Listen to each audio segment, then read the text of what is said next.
Hey guys, Common Sense Outdoorsman here. I want to talk about knife destruction tests today, and I want to know what you think about them. Are they valid? Are they good?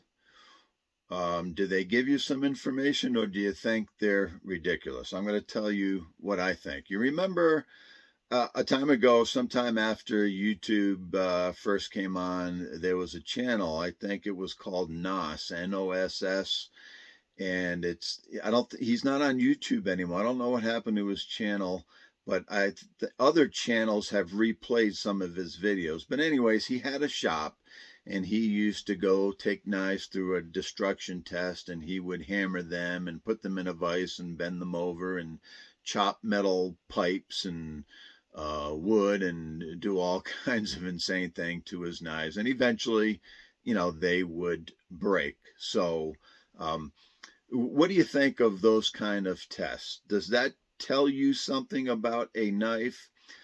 I think it can. The tests are not scientific, but I think they can still tell you something. And I want to use the Cedric and Ada channel as an example. Look at Pete; he does the knife retention tests, and I think that's telling. While not in theory totally scientific, because of his practice at it, he's done it so many times. He uses the same machinery, he puts the same type of edge on his knives, and he knows the feel of the cuts. He's done it so many times and what sisal rope can do. And because he's done it so much and he's so practiced, it's just like juggling.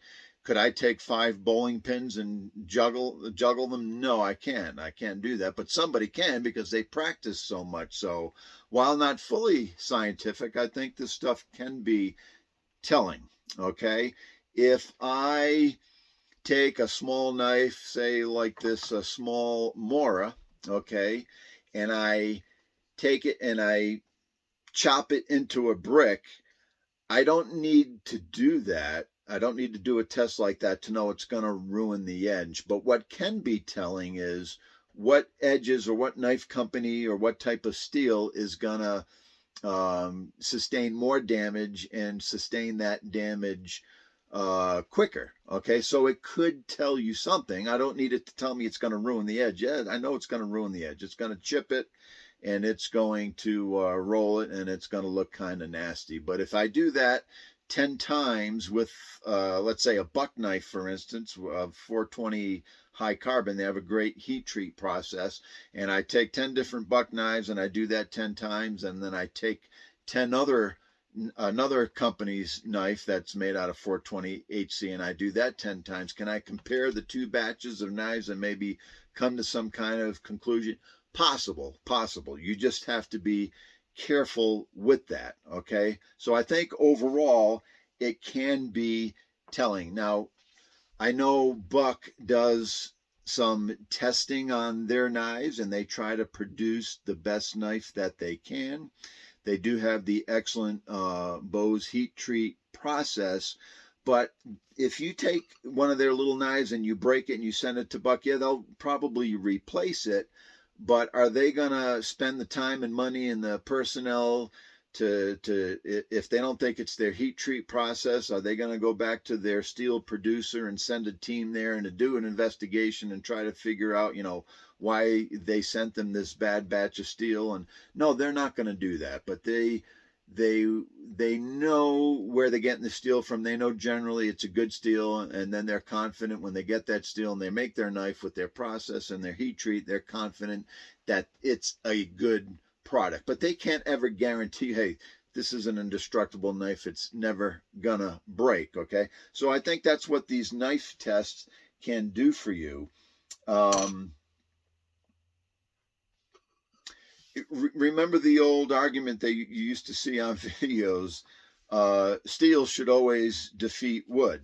Okay, and they would take, maybe you would see some guys, they would take their knife, they jam it in a piece of wood and maybe bang it in there with a rock or a hammer or whatever, and they're going back and forth on it, and poop, eventually that knife is going to snap. Oh my God, look at that! Or they'll take it and they'll be chopping at a piece of say a piece of oak, and they'll be chopping at some knots, and they'll get some dings in the edge or maybe a few chips or whatever. Oh my God, that's terrible. Wood should never defeat steel. But that's physics. That's an application of physics. Okay, it's not that the wood should never defeat steel. If I take a knife and I hammer it into pieces, that wood's got it solid. Okay, it's just physics. Eventually, it's holding that blade. Eventually, I'm gonna snap that blade. Okay, so that's an application of physics.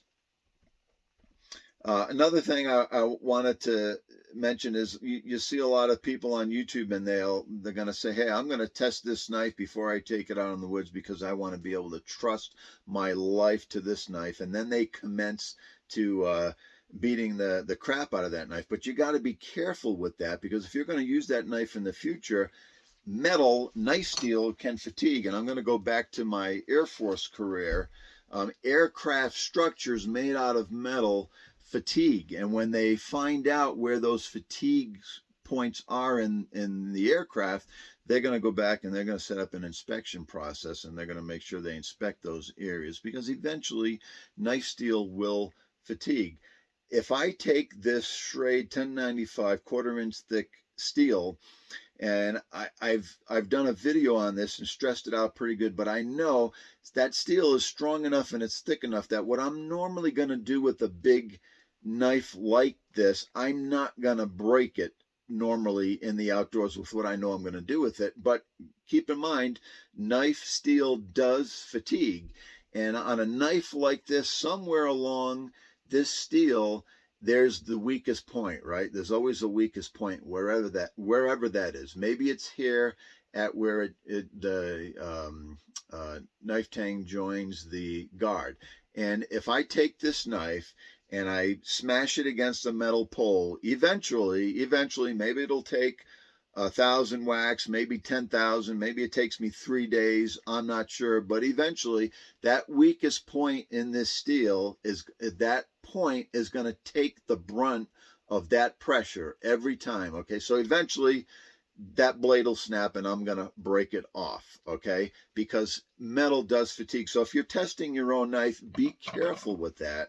Watch what you do, because if you fatigue it too much and then you're going to need to rely on it, you could have fatigued it too much. You can end up breaking it. So with these knife destruction tests, take that information with a grain of salt. Okay, it can be telling. Yep, if I'm, whack a knife against a steel pole, and I do it from a knife company, 10 different knives, and then I do it with 10 different knives from another, and one company does well 8 or 9 out of 10 times, and the other one only maybe doesn't.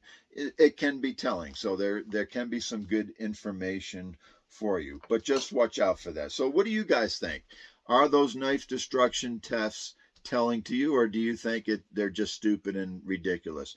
There are different camps of what people believe they can do with a knife. Okay, with a knife like this, some people will still say, hey, it's a knife. Use that knife you can shave wood with it, you can skin your game with it, you can slice your tomatoes and whatever, but that's all a knife is for cutting. Others believe, hey, I can do tougher things with a knife, and I do that. This is quarter-inch thick steel. There is no problem with batoning this knife within reason. You're not going to be in danger of breaking this knife. But what do you think? Are these knife destruction tests telling? Let me know down in the comments. All right, guys. Thanks for watching Common Sense Outdoorsman. We'll talk to you later. Bye.